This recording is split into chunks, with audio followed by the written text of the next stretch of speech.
The galaxy was old, ancient beyond measure, and the beings who ruled it had forgotten what it meant to be young and afraid. The Galactic Concord had existed for 12 million years. A union of 4,000 species spread across 1 billion stars. And they believed they had seen everything the universe could offer. They were wrong on an unremarkable day in the halls of Throne Station, the greatest structure ever built by intelligent life. Ambassador Velkith of the Sindari hegemony stood before the High Assembly with news that made his bioluminescent frills flicker with amusement.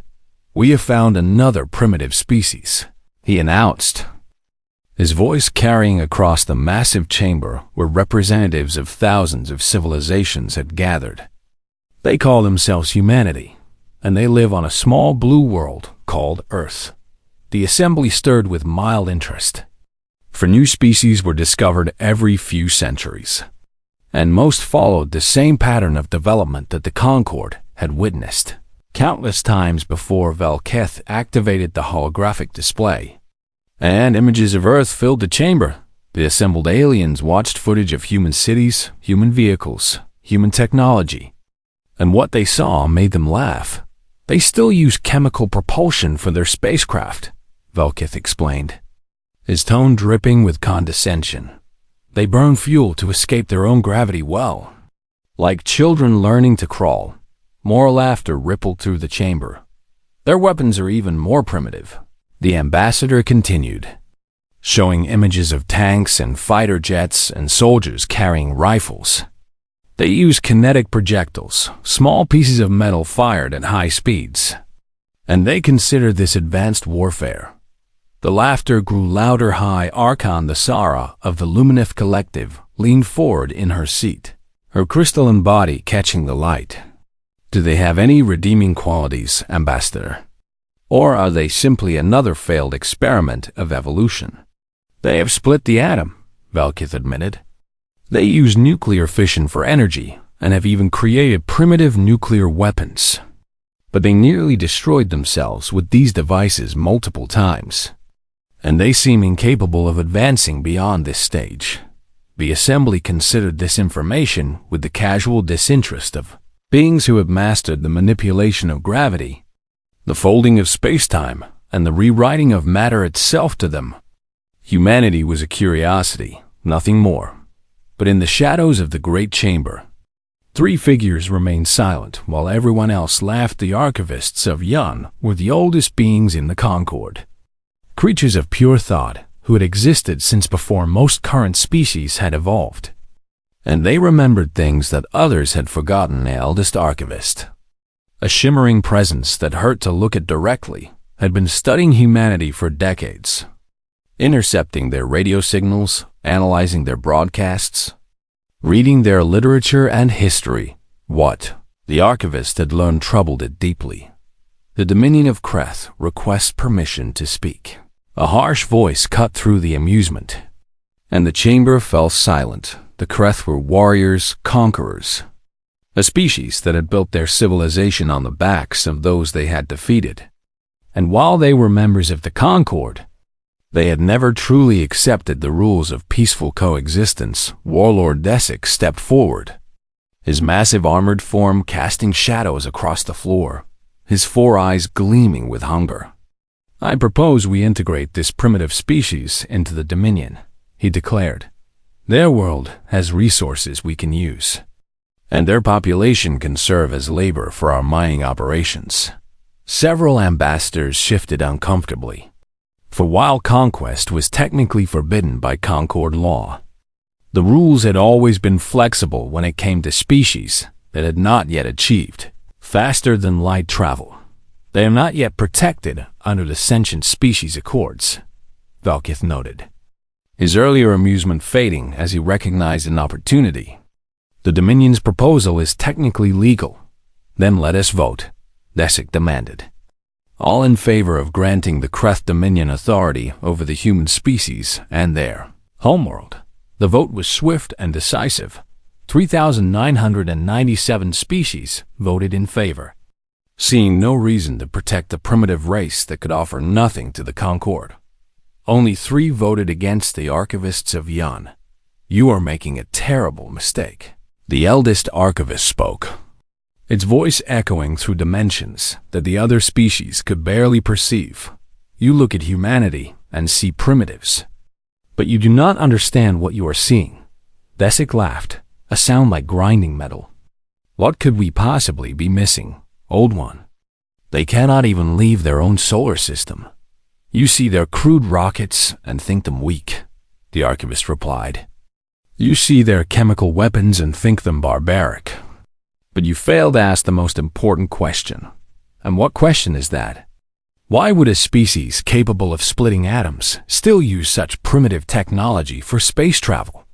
The archivist asked, why would beings who have unlocked nuclear power not advance further in the century since that discovery? The chamber fell silent, for none of them had considered this. I have studied humanity, the archivist continued. I have watched their broadcasts and read their histories, and I have seen something that should terrify every species in this Concord. Then tell us, Desik demanded. Though a flicker of uncertainty had entered his voice, what have you seen? War, the archivist answered. Constant, endless, creative war. For humans do not fight like other species. They do not wage war out of necessity or survival. They have elevated conflict to an art form, perfecting new methods of destruction with every generation. The archivist projected images into the chamber. Images of human history that made even the hardened Kreth warriors uncomfortable trenches filled with bodies. Cities reduced to ash, weapons that could end all life on a planet. And through it all, humanity kept advancing, kept creating, kept finding new ways to kill. Every other species in this Concord developed weapons reluctantly. The archivist explained. You created them to hunt, to defend, to survive. But humans are different. They study warfare, they celebrate it. They pour their greatest minds into the science of destruction. All the more reason to conquer them now, Desik argued, though his voice had lost some of its confidence. Before they become a threat. You do not understand, the archivist said, and something like sadness colored its ancient voice. They are already a threat. They have always been a threat. And you are about to show them that they were right to prepare. But the vote had been cast, and the Concord did not reverse its decisions. Warlord Desik departed Throne Station with orders to mobilize the 3rd Fleet of the Kreth Dominion. 200 warships armed with gravity lances and neural disruptors. Weapons that had conquered 1,000 worlds as the fleet prepared to depart for Earth. The eldest archivist made one final entry in the infinite libraries of Yun. Today the Concord sealed its fate, it wrote. They looked upon humanity and saw primitives to be conquered, but I have seen the truth. I have watched humans turn every challenge into an opportunity. Every threat into motivation, every enemy into a lesson. And now we have given them the greatest enemy they have ever faced. The archivist paused, considering its next words carefully. They are not primitive, it concluded. They are unfinished. And we have just given them a reason to finish becoming what they were always meant to be. The 3rd Fleet entered hyperspace, carrying 200,000 Kreth warriors toward a small blue world that had never known alien life existed. They expected to find frightened primitives ready to surrender. They would find something else entirely. The 3rd Fleet of the Kreth Dominion emerged from hyperspace at the edge of Earth's solar system. 200 warships bristling with weapons that had conquered 1,000 worlds. And Warlord Desik stood on the bridge of his flagship feeling like a god about to crush an insect. Begin scanning the system, he commanded, his 4 eyes sweeping across the tactical display. Find their defenses so we can destroy them. His officers worked quickly, their instruments probing every corner of the solar system. But what they found confused them. Warlord, we detect no orbital defense platforms, the sensor officer reported. No weapons satellites, no military stations. Nothing but primitive communication relays and a few small vessels near the fourth planet. Desik's mandibles clicked with satisfaction. As expected, they have no idea we are coming, and no means to stop us even if they did. The fleet moved deeper into the system, passing the outer planets without resistance, and with each passing hour, Desik's confidence grew when they reached the orbit of Earth's moon. He decided it was time to announce their presence. "Open a channel to the planet below," he ordered. "Let them hear the voice of their new master." The transmission went out on every frequency, overwhelming Earth communication networks with a single message delivered in a voice that had made entire civilizations tremble. "Inhabitants of Earth, I am Warlord Desik of the Kreth Dominion. Your world now belongs to us. You will surrender immediately and prepare to serve. Resistance is not possible. Compliance is not optional. You have 1 hour to respond." Desik expected panic. He expected pleas for mercy. He expected the primitive humans to fall over themselves, begging for their lives. Instead, he received a calm reply from a human woman whose voice carried no fear at all. "This is Secretary General Amara Okonkwo, speaking on behalf of the United Earth Government," she said. "You have entered sovereign human space without permission. This is your one and only warning. Leave now and you will not be harmed. Stay, and you will face consequences you cannot imagine." Laughter erupted across the bridge of the Kreth flagship, for the idea that these primitives could threaten them was absurd beyond words. "Did she just threaten us?" one of his officers asked, barely able to speak through his amusement. "She did," Desik replied, his eyes narrowing with cruel delight. "Perhaps they need a demonstration of what real power looks like." He turned to his weapons officer. "Target their moon, fire a single gravity lance. Show them what happens to those who defy the Dominion." The weapon discharged with a sound like reality tearing itself apart, and a beam of concentrated gravitational force struck the lunar surface. The impact carved a canyon 300 kilometers long and 50 kilometers deep. Visible from Earth with the naked eye, a wound in the moon that would never heal. Now, Desik broadcast to the planet below. "Do you understand what you face? Do you still wish to threaten us?" The response came not in words, but in action, deep beneath the surface of Earth, in facilities that officially did not exist. Humanity's true defenders finally received the order. They had been waiting 60 years to hear General Marcus Chun stood in the command center of the Prometheus Initiative, surrounded by screens showing the alien fleet in orbit, and he felt no fear. Only a grim satisfaction that their preparations had not been in vain. "They took the bait," he said quietly. "They showed us their weapons first, gravity manipulation," Dr. Sarah Okonye confirmed from her station, the lead scientist of Project Paradox, impressive by conventional standards. "But nothing we cannot counter." "Then let us show them what unconventional looks like," Chun replied. "Activate the Casimir spike on the dark side of the moon, hidden in a crater that no alien sensor had thought to scan. A weapon unlike anything the galaxy had ever seen powered up for the first time. The Casimir spike did not fire projectiles or energy beams. It did not manipulate gravity or fold spacetime. Instead, it weaponized something far more fundamental, the quantum vacuum itself, the empty space between atoms where virtual particles constantly flickered in and out of existence. Spike reached into that emptiness and pulled, creating a bubble of absolute nothing that expanded at nearly the speed of light. Desik had no warning. His sensors could not detect something that was literally nothing. And the first sign of attack was when 40% of his command deck simply ceased to exist, not destroyed, not vaporized, not converted to energy gone, as if it had never been officers, equipment, and a significant portion of the hull vanished without trace, leaving Desik staring at open space through a wound in his ship that should not have been possible. What was that? He screamed, but no one could answer him because no one understood. "All ships, open fire," he commanded, and the Third Fleet unleashed everything it had. Gravity lances tore through space toward Earth. Null disruptors targeted the planet's population centers.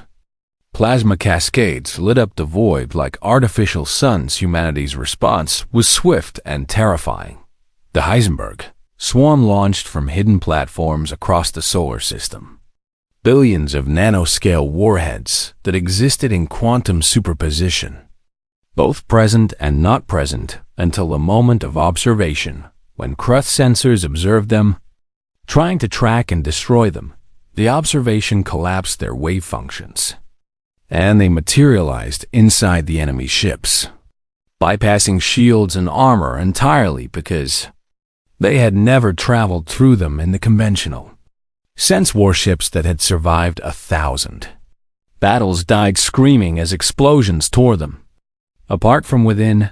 "This is impossible," Desik roared, watching his fleet die around him. "They cannot have this technology. They are primitives." But humanity was not finished. The Alcubierre minds activated next. Devices that created asymmetric warp bubbles, pockets of twisted space-time that stretched anything caught within them across light years in an instant. A Kreth dreadnought, 3 kilometers long, became a ribbon of matter spread thinly across the void. Its crew experiencing their own deaths stretched over subjective millennia. The Dirac gun fired from Earth's surface, a beam that converted matter directly into antimatter on contact. And when that antimatter met regular matter, the annihilation released more energy than most stars produced in a year. Ship after ship died, destroyed by weapons that should not have existed, created by a species that should not have been capable of understanding the principles behind them. Thesic tried to order a retreat, but his communications were jammed by signals that somehow existed in multiple timeframes simultaneously, making coherent transmission impossible in 19 minutes. The Third Fleet of the Kreth Dominion was reduced from 200 warships to debris, and Thesic himself died when the second Casimir spike activated, erasing him from existence so completely that even the subatomic particles that had once composed his body were gone forever. His last transmission, captured by Kreth, listening post at the edge of the solar system, consisted of a single word repeated in disbelief: impossible. Impossible, impossible. But it was not impossible. It was simply Human Secretary General Okonkwo broadcast a message to the stars, knowing that the Concorde would be listening. "We gave you a warning," she said, her voice calm and cold. "You did not listen. Let this be a lesson to anyone else who thinks humanity is easy prey. We have been preparing for this moment since we first looked up at the stars and wondered if we were alone. And we have had a very, very long time to prepare." She paused, letting her words sink in across the light years. "Do not test us again." The galaxy had received its first lesson in human warfare. It would not be the last. The news of the Third Fleet's destruction spread across the galaxy like wildfire through dry grass, carried by quantum-entangled communicators and whispered in the halls of power on 10,000 worlds. 200 warships, gone in less than 20 minutes. 200,000 Kreth warriors, erased from existence, and not a single human casualty. The Galactic Concorde convened an emergency session on Throne Station. And this time, no one was laughing. Ambassador Velketh stood before the assembly once more, but his bioluminescent frills were dim with fear instead of bright with amusement, and his voice trembled as he delivered his report. "The weapons used against the Third Fleet do not match anything in our databases," he explained, projecting recordings captured by long-range sensors. "The humans deployed technology that appears to violate fundamental laws of physics." The assembly watched in horrified silence as ships vanished into nothing, as dreadnoughts stretched into ribbons, as matter converted to antimatter with impossible precision. "How is this possible?" demanded High Archon the Sara, her crystalline body flickering with agitation. They were classified as Type 0.7.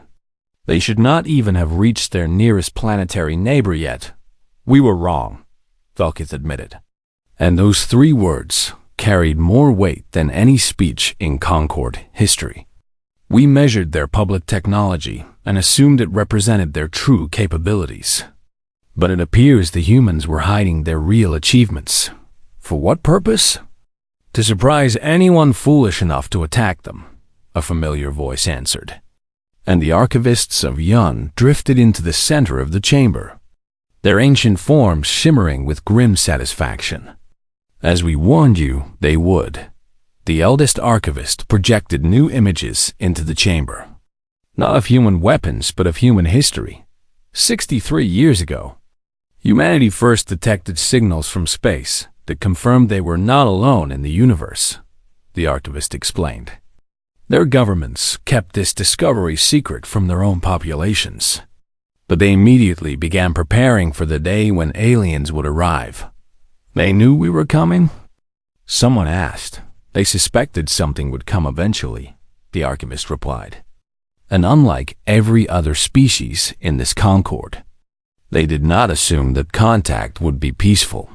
They assumed the worst and prepared accordingly. The images shifted to show human scientists working in underground facilities. Equations covering walls. Experiments that should have been impossible. They called it the Prometheus Initiative, the archivist continued. Named after a figure from their mythology who stole fire from the gods to give to humanity. The program recruited their brightest minds and gave them unlimited resources with a single goal: create weapons that could defeat any enemy, no matter how advanced. In 60 years? Velkith asked, disbelief coloring his voice. They advanced from chemical rockets to weapons that can erase matter from existence in 60 years? You still do not understand, the archivist said, something like pity in its ancient voice. Humans do not advance the way other species do. They do not progress steadily and carefully. They leap forward in great bursts whenever they are sufficiently motivated. The archivist showed humanity's technological timeline, and the assembled aliens struggled to comprehend what they were seeing in the span of 50 years. They went from their first powered flight to landing on their moon, the archivist explained. In the span of 30 years, they went from discovering atomic structure to building weapons that could destroy cities. When humans want something badly enough, they achieve it faster than any species we have ever recorded. And we gave them the greatest motivation possible, someone whispered. Exactly. The archivist confirmed. We threatened their survival. And there is nothing in this universe more dangerous than a human who believes their species is in danger. The chamber erupted into chaos as thousands of species tried to speak at once. Fear and anger and denial mixing into a cacophony of alien voices. But one voice cut through the noise. Deep and filled with barely contained Rage Supreme Commander Velthrix of the Creth Dominion stepped forward, his massive form adorned with the battle decorations of 100 campaigns. And the chamber fell silent. My brother Thesic is dead, Velthrix announced. 200,000 of my people are dead. And you expect me to listen to fairy tales about human ingenuity? This is not a fairy tale, the archivist warned. This is a threat assessment. Then assess this, Velthrix growled. The Creth Dominion will mobilize every ship, every soldier, every weapon we possess. We will descend upon Earth with a force that will make the Third Fleet look like a scouting party. And we will turn that pathetic blue world into ash. That would be extremely unwise. The archivist said, I do not care about your wisdom, Velthrix spat. I care about revenge. The humans killed my brother, and I will make them pay even if I have to destroy their entire star system to do it.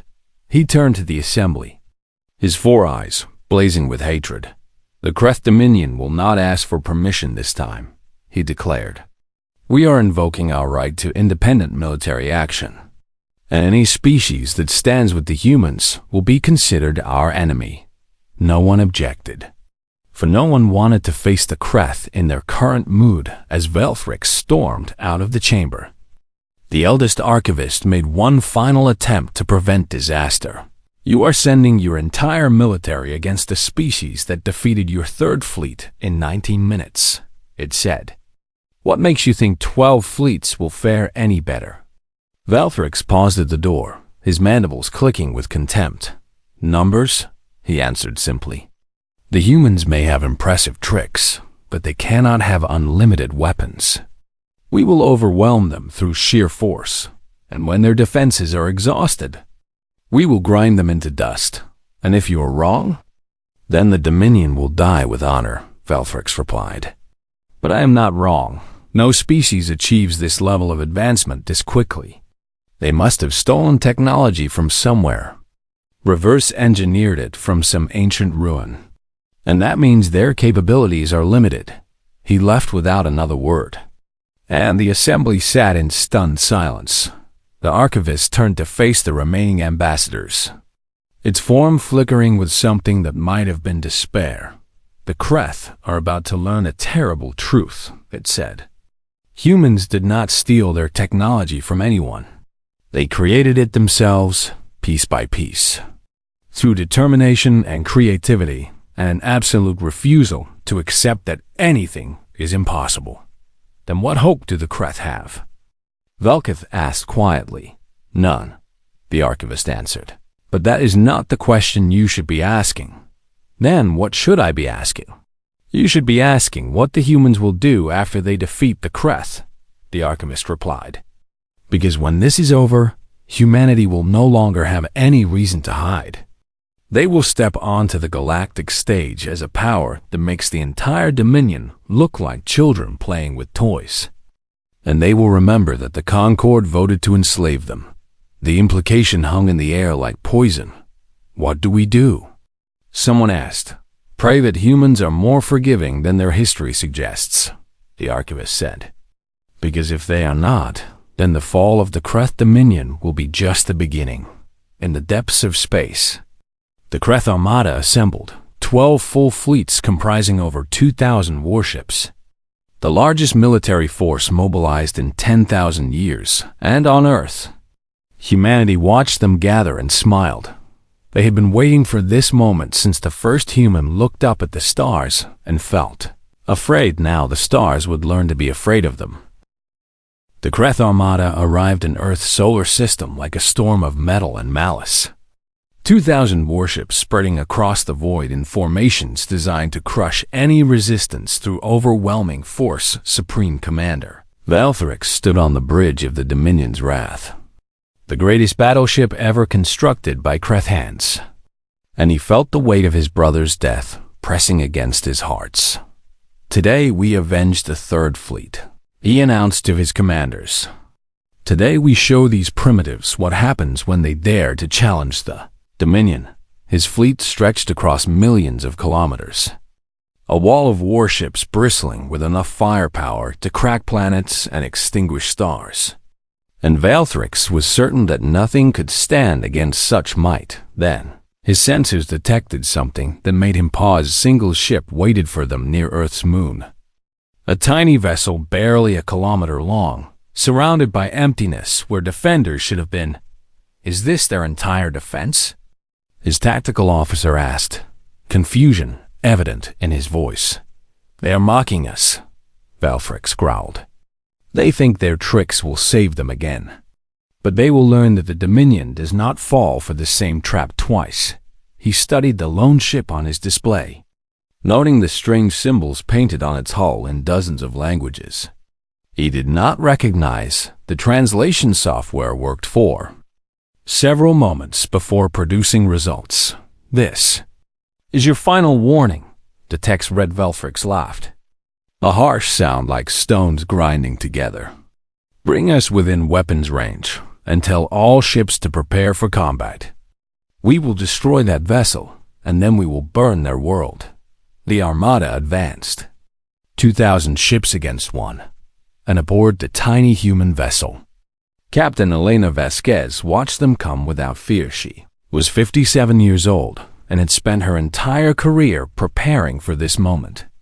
Training in secret facilities, studying alien technology through intercepted signals, and learning to command a ship that operated on principles most human scientists still could not fully explain, the UES Prometheus was humanity's first and only interstellar warship. Built in secret over 40 years, crewed by volunteers who understood they might never return home, and hidden in its core was a weapon that would change everything. Captain, the Kreth fleet is within weapons range, her tactical officer reported. They are charging their gravity lances. Let them fire first, Vasquez ordered, her voice calm and steady. I want recordings of everything they throw at us. The Kreth Armada opened fire with everything it had. 2,000 ships unleashing a barrage of destruction that would have leveled continents and boiled oceans. Gravity lances, plasma cascades, neural disruptors, antimatter torpedoes.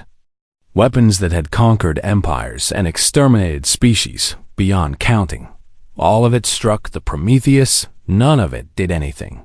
The tiny ship hung motionless in space, untouched by the apocalyptic forces washing over it.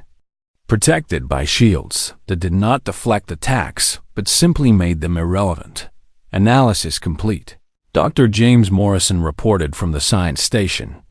Their weapons operate on conventional physical principles.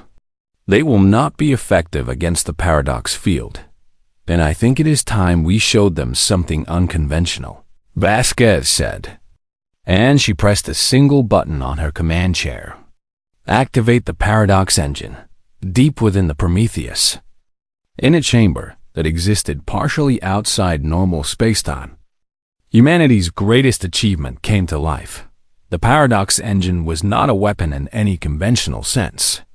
It did not fire projectiles or beams or bombs.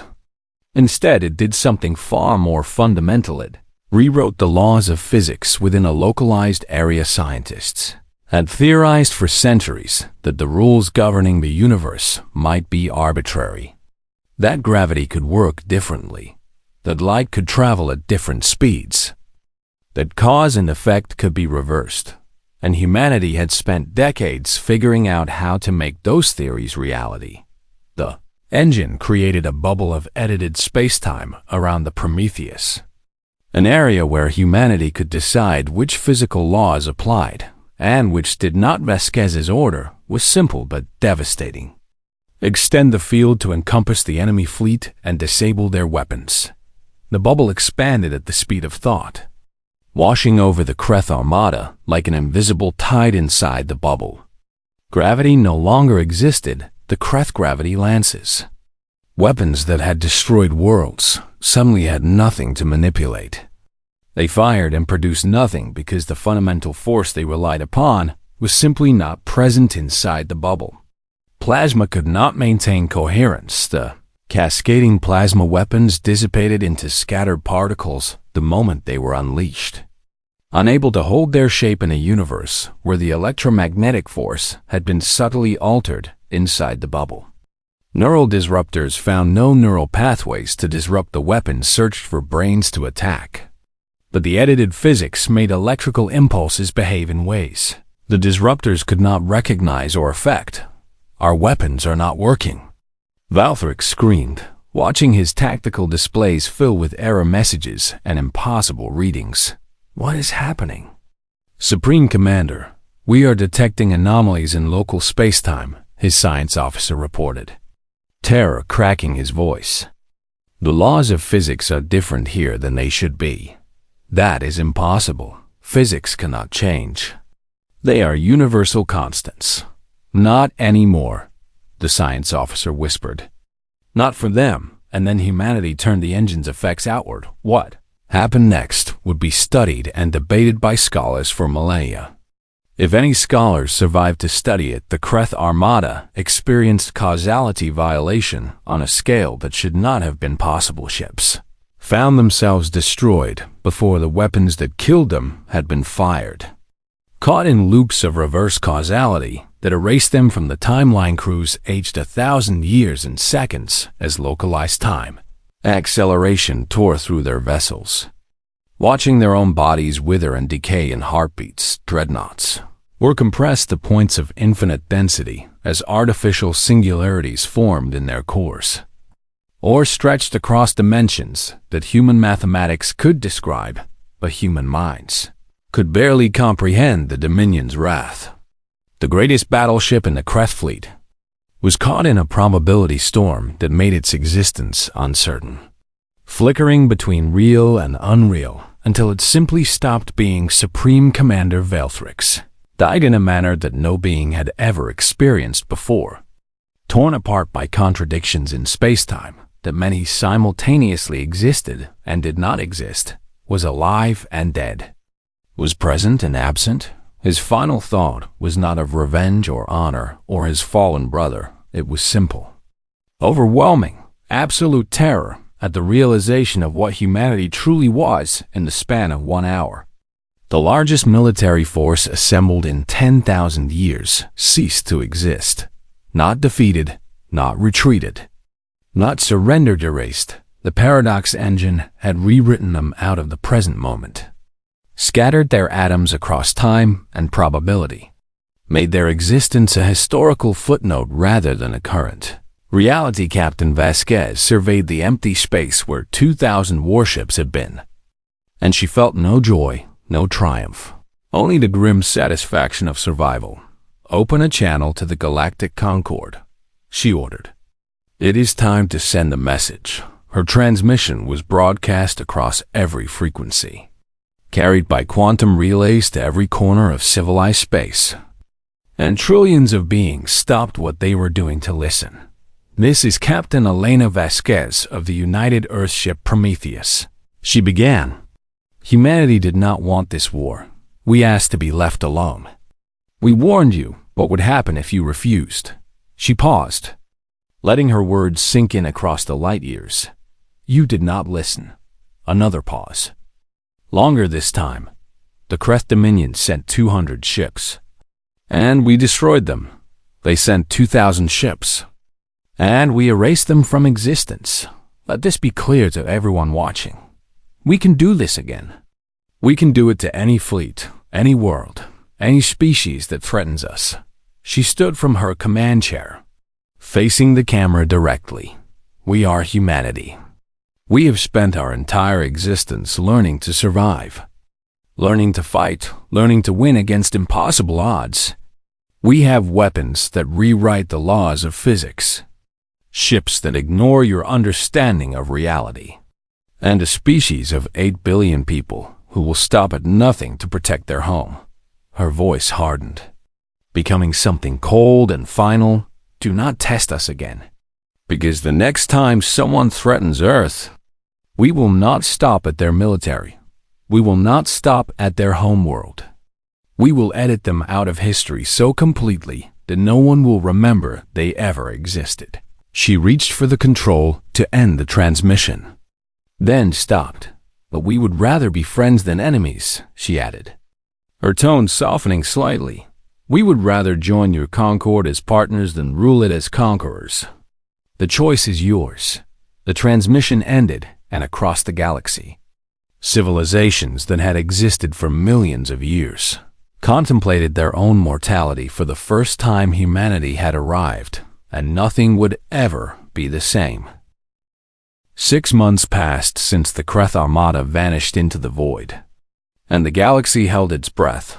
The Galactic Concord sent no more fleets to Earth, no more ultimatums, no more threats, for there was nothing left to send that could make any difference.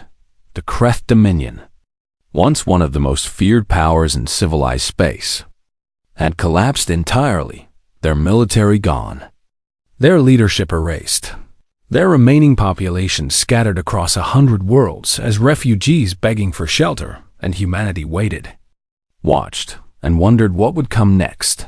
The answer arrived on a spring morning in Geneva, when a Sindari diplomatic vessel descended through Earth's atmosphere and landed on the grounds of the old United Nations complex. Ambassador Velketh emerged alone, his bioluminescent frills dim with humility, and he walked across human soil toward the building or Secretary General Amara. Okonkwo waited to receive him. It was the first time an alien had set foot on Earth in peace.